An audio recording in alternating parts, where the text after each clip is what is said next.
Bonsoir tout le monde, donc je suis Mathieu, je vais vous parler d'une startup qui s'appelle Chipmunk, que j'ai créée il y a 3 ans. Alors Franck m'a demandé de raconter cette histoire, ça me fait plaisir ce soir de vous la raconter parce que le Lean Startup, alors c'est de la rigueur, c'est de l'expérimentation scientifique, comme l'a montré Christopher, pardon. Mais c'est aussi la confrontation avec les tripes de l'entrepreneur. Et c'est vrai qu'au quotidien, alors quand on lit des bouquins, quand on lit des blogs, c'est assez sympa parce qu'on se dit ouais, c'est vachement bien ficelé, il y a des super belles expériences, mais quand on est au quotidien le pied dedans, on a envie de construire des choses, on sait pas trop toujours comment faire. Et à la rigueur de la méthode, ça additionne souvent le désarroi de l'entrepreneur qui fait face à ses galères, qui fait face à ses idées, à ses convictions. Et c'est toujours un petit peu compliqué à gérer, et en fait pour tout le monde. Alors ce soir, je vais vous raconter l'histoire de Chipmunk. J'ai pas de slide, et c'est un peu fait exprès. Alors Franck avait l'air un peu inquiet quand je lui ai dit que j'avais pas de présentation tout à l'heure, mais j'ai pas fait de slide parce que j'ai envie de vous raconter un peu l'histoire telle qu'elle, un peu comme on le ferait autour d'une bière, parce que je pense que c'est important de le présenter comme tel. Alors Chipmunk, c'est pas la peine de chercher sur Google parce que ça n'existe plus aujourd'hui. Parce que c'est pas une start-up qui a trouvé son modèle économique. Donc Chipmunk a été un échec, et c'est aussi important pour ça. C'est que le Lean Startup, ça permet pas de réussir sa start-up. Le Lean Startup, ça permet d'aller plus vite, quelle que soit l'issue. Donc ça permet de trouver son modèle économique plus vite, ou ça permet de ne pas trouver son modèle économique plus vite. Alors la première solution, la première issue est mieux que la deuxième. Mais la deuxième est pas mauvaise non plus parce qu'il y a quand même pas mal de startups qui échouent, Lean Startup ou pas, parce qu'il y a tout simplement plus de mauvaises idées que de très bonnes idées, des idées formidables qui vont fonctionner. Le Lean Startup n'y peut rien, mais par contre le Lean Startup peut vous aider à aller plus vite dans vos expérimentations, et c'est exactement ce qui s'est passé pour Chipmunk. Alors Chipmunk, l'idée de départ, ça partait du constat que l'assistance informatique, le monde de l'assistance informatique est assez mal fait, parce que il y a plein de gens là, qui savent pas trop se servir de leur ordinateur, qui ont toujours plein de problèmes au quotidien, et puis quand on n'y connaît rien et qu'on a un problème et qu'on n'a pas de petit neveu qui s'y connaît pour l'aider, on prend son téléphone et on finit par se décider à appeler quelqu'un. Généralement, dans ces cas-là, ça coûte assez cher parce que la personne se déplace. Alors, c'est pas des voleurs, les mecs. Il faut qu'ils aillent chez le client, ils y passent du temps, donc ils sont payés en conséquence. Sauf que il y a plein de petits problèmes qui sont vraiment des problèmes à deux balles, quoi. Enfin, genre, j'arrive pas à trouver mon menu machin, j'ai tel programme qui démarre pas. Et souvent, la solution est super simple. Donc la personne vient, elle facture 1 heure, mais en réalité, elle travaille 2 minutes. Et il y a plein de problèmes comme ça. En tout cas, c'était mon idée, c'était mon hypothèse, c'était ma conviction au départ. Et mon idée, en fait, c'était de créer un petit logiciel qui tourne en tâche de fond sur l'ordinateur que vous installez. Et chaque fois que vous avez un problème, en 3 clics, vous faites clic, clic, clic, ça envoie le problème. Alors le logiciel se charge de collecter toutes les données techniques sur la machine, avec des screenshots, une capture d'écran, et puis immédiatement vous recevez un petit guide dans votre boîte mail, bien foutu, bien ficelé, par étapes, qui vous explique comment résoudre votre problème vous-même en 2 minutes. Voilà. Alors quand le problème est éligible, bien sûr. Si le problème est plus compliqué, forcément c'est plus compliqué. Mais voilà, ça partait du principe que la grande majorité des problèmes sont des petits problèmes qui peuvent être résolus comme ça. Donc c'était l'idée de départ, j'y croyais à mort, forcément, donc je me suis lancé. Alors je travaillais pas à ce moment-là, j'étais entrepreneur à temps plein, donc j'ai commencé par une phase d'observation. Ça c'est important dans le Lean Startup de bien connaître ses clients. Donc je me suis dit le meilleur moyen d'observer les clients potentiels dans leur environnement naturel, c'est tout simplement d'aller chez eux puis d'aller les voir. Et le meilleur moyen d'aller les voir en situation, c'est de mettre une petite annonce dans le journal pour dire voilà, je suis votre voisin sympa, je viens vous résoudre vos problèmes d'ordinateur. Alors sympa, pas trop, parce que je me faisais payer quand même. Mais donc voilà, j'ai mis des petites annonces, et puis je suis allé dépanner les gens chez eux. Alors ça a bien marché, hein, parce que les problèmes d'ordinateur, tout le monde en a. Donc comme tous les gens qui mettent une petite annonce dans les résidences, j'ai eu quelques clients, donc ça m'a permis d'observer les gens et ça m'a permis de voir à quel type de problème ils faisaient face. Et effectivement, le constat de cette expérience, donc j'ai fait ça pendant un mois, j'ai gagné un peu d'argent, ce qui n'a rien gâché, mais je me suis aperçu qu'effectivement 80% des problèmes d'ordinateur sont vraiment des trucs mais super simple. Et c'est vraiment la majorité des problèmes que j'ai traités. Alors parfois, c'est des gros problèmes, mais qui sont causés par une accumulation de plein de petits problèmes. Donc ça donne un ordinateur qui rame, des programmes qui ne démarrent plus, et des gens qui sont en galère. Mais dans tous les cas, c'est soit des problèmes très simples à résoudre, soit des problèmes qui, avec une bonne prévention, une bonne hygiène, entre guillemets, ne seraient jamais arrivés. Donc ça m'a vraiment conforté dans cette idée. Voilà, donc j'étais content à ce moment-là. Donc moi je suis développeur de formation, donc je sais plus ou moins coder. Et je me suis dit, à ce moment-là c'est chouette, j'ai envie de construire quelque chose. Et puis je vais construire la première version du logiciel. Voilà. Donc là, cette fois, je me lance, je crée le produit. Donc c'est parti. J'ai créé le premier proto de Chipmunk, donc un petit logiciel qui tournait uniquement sur Windows, fait en .NET. Ça m'a pris 2 semaines. Donc le programme était super simple, vous l'installez, il n'y a pas besoin de setup étape par étape, c'est un truc, vous cliquez sur le lien sur le site web, ça l'installe, il n'y a même pas besoin de choisir un répertoire, machin, donc c'est vraiment super simple. Et puis il y avait un gros bouton. Voilà. Donc ça a une petite icône en bas à droite dans la zone de notification. Et puis chaque fois que les gens ont un problème, ils cliquaient sur l'icône, il y avait un gros bouton qui apparaissait, envoyer mon problème. Donc les gens cliquaient sur envoyer mon problème, puis il y avait une petite barre de progression qui apparaissait quelques secondes. Et puis quand le problème était envoyé, ça affichait juste un message. Donc le truc était vraiment super simple. Donc j'ai créé un site web pour diffuser mon logiciel. Et puis j'ai communiqué avec de l'AdWords. J'ai ciblé les gens qui avaient des problèmes d'informatique en achetant 2-3 mots-clés sur AdWords, alors avec un budget vraiment minime, 5 € par jour.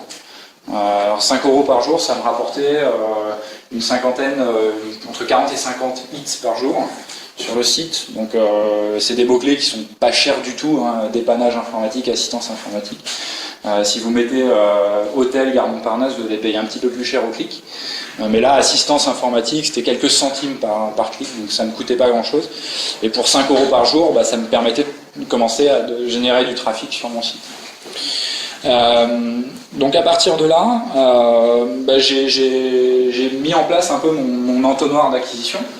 Donc la première étape, c'est les gens tombent sur le site à partir de l'annonce AdWords. La deuxième étape, ils vont sur la page de téléchargement du logiciel. La troisième étape, c'est ils installent le logiciel. Et la quatrième étape, ils envoient un problème. Et il y avait une cinquième étape, qui est ils recommencent.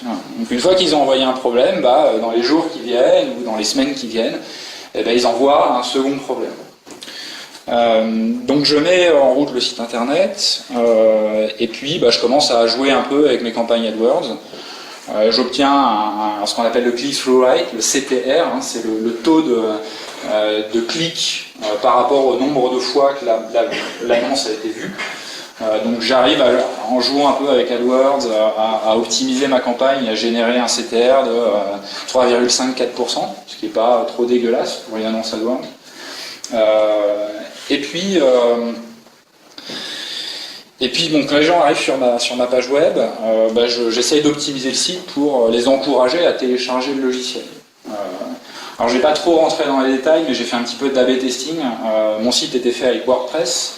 Donc j'ai téléchargé un petit plugin WordPress qui permet de faire de l'A/B testing. Vous avez un article A, il y a un article B, ou une page A, une page B, et puis ça fait, vous pouvez régler 50-50 ou 40-60, enfin vous pouvez régler la proportion du trafic qui voit vos variantes. Donc j'ai un peu joué avec mon plugin WordPress pour essayer d'optimiser, changer les couleurs, changer la disposition. Et puis voilà, pour forcer les gens à arriver sur la page de téléchargement de mon logiciel. Et puis à force de galérer, je suis arrivé à une trentaine de pourcents de gens qui arrivaient sur la page de téléchargement, qui téléchargeaient le logiciel et qui l'installaient. Sauf que de 30% de visiteurs qui installaient le logiciel, je me retrouvais avec peanuts de gens qui envoyaient un problème. Enfin, c'est-à-dire sur les 30% de gens qui téléchargeaient l'application, je devais avoir 1 ou 2% de gens qui envoyaient vraiment un problème. Alors, je parle même pas des gens qui envoient un problème pour la deuxième fois, il y en avait vraiment zéro. Donc ça m'a un peu... c'est vraiment la première baffe que je me suis pris en jouant un peu avec Chipmunk. Alors j'ai persévéré, j'ai continué à optimiser mon site, j'ai optimisé ma procédure d'installation.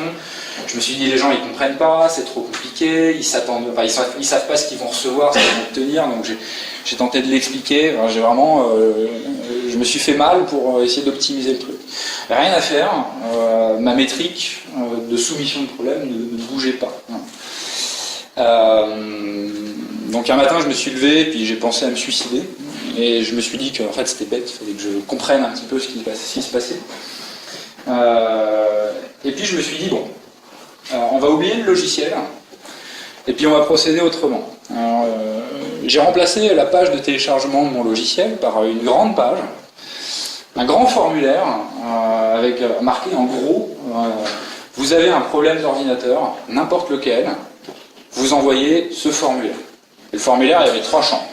Nom, numéro de téléphone et brève description du problème, puis envoyez. Donc envoyez votre problème, remplissez ce formulaire, on vous rappelle. Donc je garde mes campagnes AdWords qui tournent de toute façon et puis qui me génèrent du trafic sur le site. Et puis je commence à recevoir des soumissions de formulaires. Donc j'appelle les gens et puis quand j'ai les gens au téléphone, je dis voilà bonjour, merci d'avoir contacté l'assistance Chipmunk. Je vous écoute, racontez-moi ce qui va pas. Et puis là, les gens commencent à raconter leur vie au téléphone pour dire voilà, mon ordinateur il m'emmerde, j'ai plein de problèmes, machin truc. Raconte leur vie. Et puis à ce moment-là, je leur dis vous avez 3 solutions. Vous avez 3 solutions. Soit on vous envoie un de nos experts chez vous,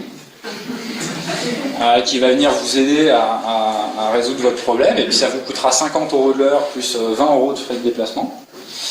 La deuxième solution, c'est qu'on prend la main à distance sur votre ordinateur, on va se connecter via Internet sur votre ordinateur, et puis on va vous réparer le problème, mais à distance.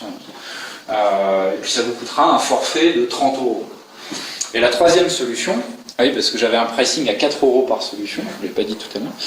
Et la troisième solution, c'est qu'on vous envoie par email un guide qui va vous expliquer pas à pas comment résoudre votre problème. Parce que votre problème est vraiment très bête, vous pouvez le faire vous-même, donc on va vous expliquer comment faire. Et ça vous coûtera que 4 €, mesdames et messieurs. Et puis, la grosse surprise, c'est que l'immense majorité des gens choisissaient le dépannage à domicile. Dire voilà, 4 € c'est bien, c'est vrai que c'est pas cher, mais voilà, je vais tout casser, je veux pas le faire tout seul, il faut venir m'aider. Je fais oui, mais vous savez que c'est super simple, et nous on va bien vous expliquer, mais non. Voilà. Donc en fait j'en suis revenu à aller chez les gens faire du dépannage informatique. Donc je me suis dit, merde, il y a un problème, c'est qu'en fait les gens, ils ont besoin de pédagogie. Ils ont besoin qu'un être vivant leur explique comment faire, les prenne par la main, les aide en fait. Et en fait, je me suis rendu compte d'un truc, c'est que, et ça c'est quelque chose qui va vous arriver, qui vous est peut-être arrivé et qui vous arrivera souvent, c'est qu'on parle beaucoup de problèmes, de problématiques, et c'est vrai que c'est important, la problématique client est importante, parce que si votre solution répond à une problématique qui n'existe pas, votre solution elle ne servira à rien. Mais parfois vous avez une solution qui répond à un vrai problème, sauf que pour cette solution-là, il n'y a pas de marché. Et c'est exactement ce qui s'est passé avec Chipmunk. C'est qu'en fait ma cible c'était vraiment les novices, les gros zéros qui savent rien faire avec leur ordinateur, donc ils sont prêts à dépenser de l'argent pour que quelqu'un vienne les aider, sauf que ces gens-là ils ont besoin d'un être humain. Alors la solution ça aurait été de pivoter un petit peu sur la cible et de monter un petit peu dans l'arbre de compétences des gens. Sauf que dès qu'on déplace le curseur un peu vers le haut dans l'arbre de compétences des gens, et ben là le prix tombe direct à zéro. C'est-à-dire que les gens, ben, dès qu'ils commencent à être capables de chercher la solution tout seuls sur Google, ben, ils ne sont pas prêts à payer. Ouais, ils se démerdent, voilà. Ils se démerdent et donc, alors il y aurait peut-être eu un petit marché intermédiaire, mais en tout cas je ne l'ai pas trouvé. Donc j'en suis revenu à aller faire de la formation chez les gens en fait. Et puis, j'ai un peu changé mon modèle. C'est-à-dire que de l'assistance informatique, je me suis dit, ok, les gens, quand ils sont dans une situation d'urgence, no way, ils ne veulent pas se démerder tout seuls. Par contre, ils veulent apprendre. Je me suis dit, je ne vais pas faire du dépannage informatique. Je vais faire de la formation en informatique. Donc, le principe restait un peu le même. C'est-à-dire que c'était de la formation dématérialisée, et le principe que j'avais imaginé, c'est un peu la gymnastique quotidienne de l'informatique. C'est-à-dire que voilà, tous les matins, vous recevez une leçon par email qui vous prend 10 minutes, un quart d'heure, avec des petits exercices, et puis qui vous fait travailler, qui vous fait pratiquer un peu tous les jours sur votre ordinateur.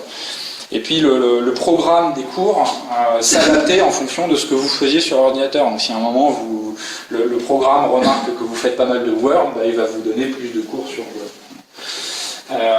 Donc ça y est, je revivais, là, j'étais à bouffer d'oxygène, j'avais de nouveau une idée brillante sur laquelle je pouvais travailler.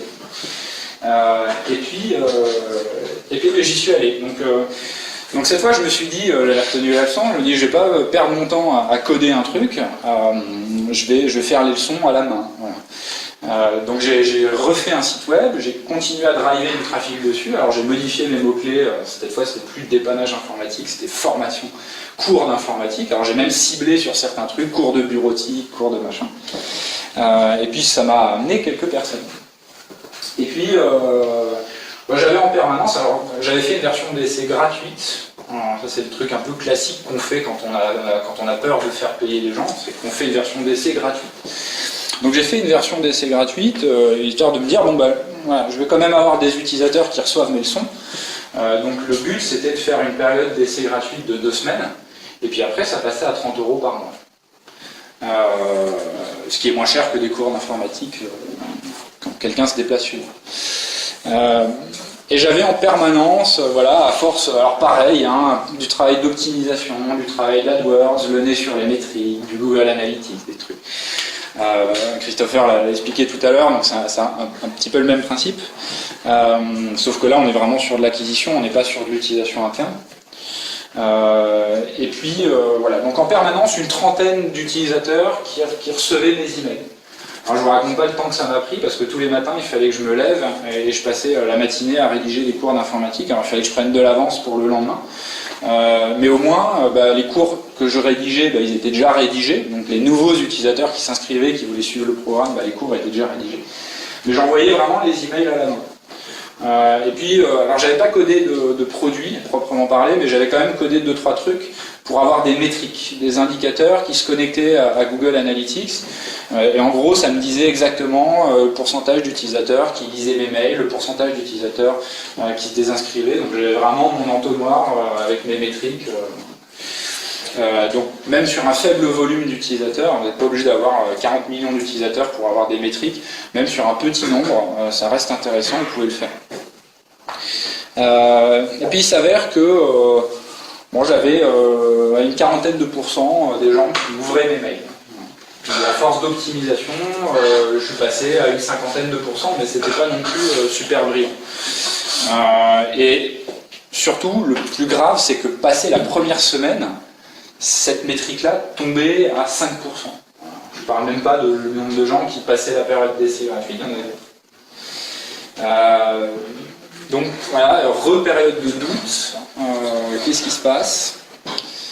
Et puis je commence à appeler quelques clients. Et puis ils me disent oui, non, les leçons c'est bien. Voilà, mais bon, j'étais un peu frustré parce que les gens n'osaient pas trop me parler.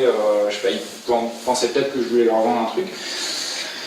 Donc un matin, voilà, donc j'avais mes stats qui me disaient combien d'emails, le pourcentage d'utilisateurs qui ouvraient les emails, mais j'étais un peu frustré parce que j'arrivais pas à savoir si les gens tiraient vraiment de la valeur de ces emails. J'arrivais pas à savoir si les gens se levaient le matin en se disant chouette, je vais recevoir une nouvelle leçon d'informatique. Et donc un matin, comme j'envoyais les emails à la main, j'ai décidé de ne pas envoyer l'email. Bien un matin, j'ai croisé les bras devant mon PC et j'ai dit envoie pas l'email. Donc j'avais une quarantaine d'utilisateurs qui devaient recevoir leur email, qui ne l'ont jamais reçu. Et il s'avère que dans les 3 jours qui ont suivi, j'ai eu un email au support. On me dit qu'est-ce qui se passe, j'ai pas reçu ma leçon d'informatique. Donc c'était une petite vieille dame sympa. Mais donc bon bah là, la leçon était un peu cinglante, quoi. C'est-à-dire que les gens ils s'en foutaient un petit peu de mes leçons d'informatique que je passais tant de temps à rédiger avec amour le matin. Donc je me suis dit en fait les gens ils sont un peu largués, quoi, parce que ils connaissent pas grand chose à leur ordinateur et puis du jour au lendemain ils reçoivent des emails. Donc je me suis dit je vais changer encore un peu mon modèle. Peut-être que les gens peut-être que ce système de leçons d'informatique variable, c'est peut-être la continuité de leçons physiques. C'est-à-dire qu'il faut peut-être aller donner des cours aux gens physiquement, 1 ou 2, et puis après, les leçons d'informatique par email viennent prendre la suite. Alors rebelote, j'ai remis des annonces dans le journal et je suis allé donner des cours d'informatique aux gens. J'ai rencontré des gens super sympas, je leur ai appris à faire de l'Excel, du Word, et puis à la fin des leçons, alors qui duraient 1 ou 2 heures, selon le budget des gens, parce que je me faisais payer très cher, je leur disais, voilà, à la suite de cette leçon, ce que je vous propose, c'est que je vais vous envoyer des emails, et puis chaque matin, vous aurez une petite leçon d'informatique qui prendra 1/4 d'heure, voilà, donc exactement mon système, mais je le pitchais à l'oral comme ça. Oui, parce que j'avais oublié un truc fondamental quand on cherche à créer un business model, c'est que si vous n'arrivez pas à vendre un truc à l'oral, il n'y a aucun moyen que vous n'y arriviez avec un site web. Donc j'ai essayé de vendre mon truc en parlant aux gens. Voilà. Et puis les gens me disaient ouais c'est intéressant, ok je m'inscris. La plupart des gens me disaient ok vous pouvez m'envoyer des mails à cette adresse. Donc je leur dis de toute façon vous avez une période d'essai de 15 jours et puis si ça vous plaît après vous pouvez payer, ça coûte 30 € par mois. Ouais c'est intéressant. Ok. En même temps les gens ils venaient de payer 100 balles leur leçon d'informatique, donc 30 € par mois, ça leur faisait un peu ni chaud ni froid. Donc, je leur envoie des emails. Et la plupart des gens qui recevaient les emails, en fait, alors soit ils les ouvraient pas, ça revenait pareil, soit ils me rappelaient en me disant ouais, les leçons c'est pas mal, mais en fait, est-ce que vous pouvez venir me donner un petit cours d'informatique? Donc en fait, tout pareil, j'en revenais à aller donner des leçons d'informatique aux gens. C'est là que il s'est passé 3 mois entre le début de Chipmunk et ça, et c'est là que j'ai décidé d'arrêter parce que tout me ramenait à l'assistance humaine. Alors j'aurais pu poursuivre, et c'est là que la vision de l'entrepreneur vient confronter la rigueur du Lean Startup. C'est que j'aurais pu poursuivre ce business, là j'aurais très certainement pu constituer une flotte de dépanneurs informatiques ou connecter des dépanneurs ou des formateurs avec les gens qui en ont besoin. Voilà, comme ça existe déjà aujourd'hui, il y a Xsquad, il y a plein de trucs qui existent, mais c'est pas vraiment ce qui m'animait, c'est pas ce que je voulais faire, c'est pas un business model qui me plaisait. Et il y a quand même un truc important quand vous créez une startup, c'est qu'il faut vous imaginer que vous allez bosser avec ces clients-là pendant les 20 prochaines années, et que vous allez faire tourner ce modèle-là pendant les 20 prochaines années, et ce nouveau modèle économique ne me plaisait pas, ça m'animait pas, donc j'ai décidé d'arrêter. Donc mon produit n'a pas trouvé son marché. Voilà. La bonne nouvelle, c'est que j'ai pas attendu 2 ans avant mon rencontre, donc le Lean Startup, c'est aussi important pour ça. Voilà. Est-ce que vous avez des questions?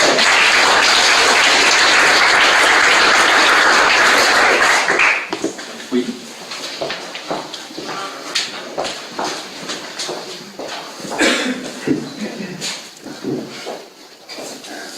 Moi j'ai une question, mais elle est peut-être pas par rapport aux startups, mais peut-être une question plutôt personnelle. Ouais. C'est une expérience entrepreneuriale que vous avez menée tout seul pendant 3 ans. Pendant 3 mois, tout ça. 3 ans, je pense que j'en parlerai pas avec autant de... Tout ce que vous venez de raconter là, ça s'est déroulé en 3 mois, que 3 mois. Ça s'est déroulé en 3... Ouais, je dis 3 mois, mais il y a 4 mois. 4 mois. D'accord. Non, mais du coup, ma question a peut-être moins de sens, parce que moi j'ai entendu 3 ans, et la question c'est de dire finalement qu'est-ce qui fait. Non, c'était il y a 3 ans. Ah, ok, pardon. Je voulais savoir enfin, il y avait beaucoup de persévérance, voire de l'acharnement, et d'où vient qu'est-ce qui vous anime autant. Finalement, en 3-4 mois, j'ai ma réponse. J'y croyais quand même à cette idée. J'y croyais. J'avais même eu un article dans le journal à ce moment-là. J'avais eu un article dans le Courrier Picard qui parlait de Chipmunk.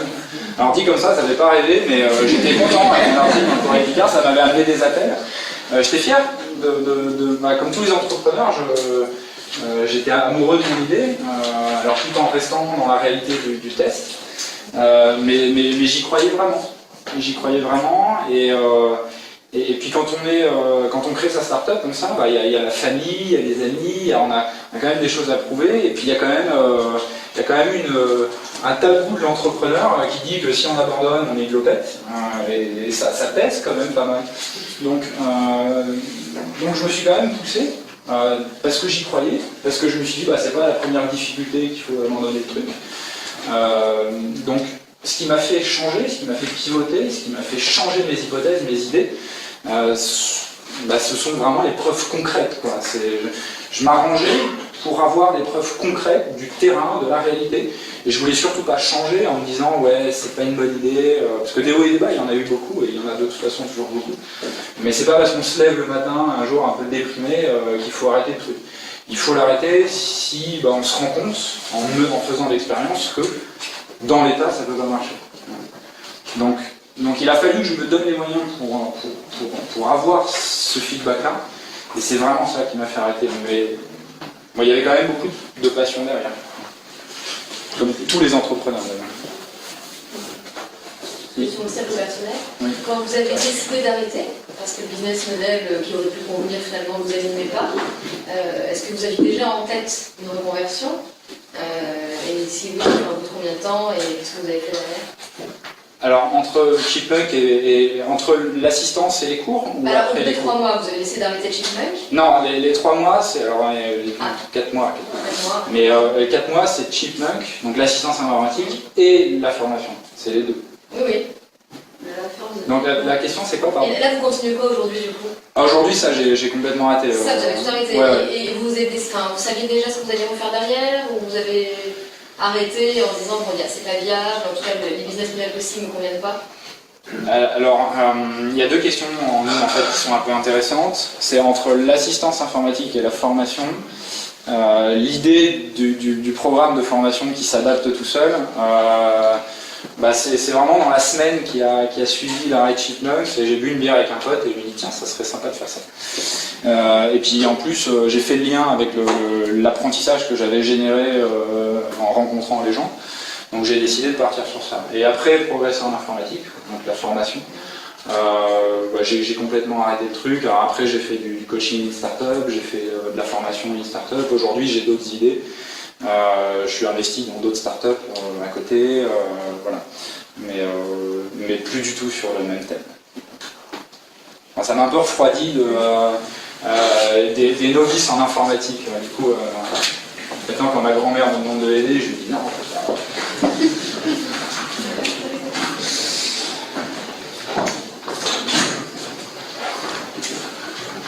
Bonjour. Bonjour. Je voulais savoir justement par rapport à la grand-mère, cette grand-mère, il y a peut-être des amis qui sont également grand-mères qui ne maîtrisent pas. Donc l'idée c'est pourquoi il n'y a pas eu l'idée d'avoir fait un business model qui propose des ateliers pour une population un peu plus vieille, mais c'est-à-dire qu'on a 10, 15 personnes, ouais, il y a plein de prestations, il y a du bouche-oreille parce que les mamies savent bien parler. Est-ce que tu as déjà pensé à ça en fait? Ouais, carrément, j'y ai pensé, mais en fait, c'est pas un modèle qui est scalable. C'est-à-dire que dès lors que le temps que tu passes, de l'argent que tu gagnes dépend du temps que tu y passes, c'est pas un modèle économique scalable. Et moi, je voulais créer un modèle économique scalable. Alors, scalable, ça veut dire que quel que soit le nombre de clients, ça change pas fondamentalement la logistique que vous mettez derrière. Donc, typiquement, un site web, c'est scalable. Des abonnements, un curator, c'est scalable. Mais ça, c'est pas scalable. C'est-à-dire que si j'ai 20 petites vieilles en face de moi, j'y vais avec ma chemise blanche et puis je fais le cours. Mais si j'ai 1 million de petites vieilles devant moi, je vais avoir un peu plus de mal, il va falloir que j'embauche du monde.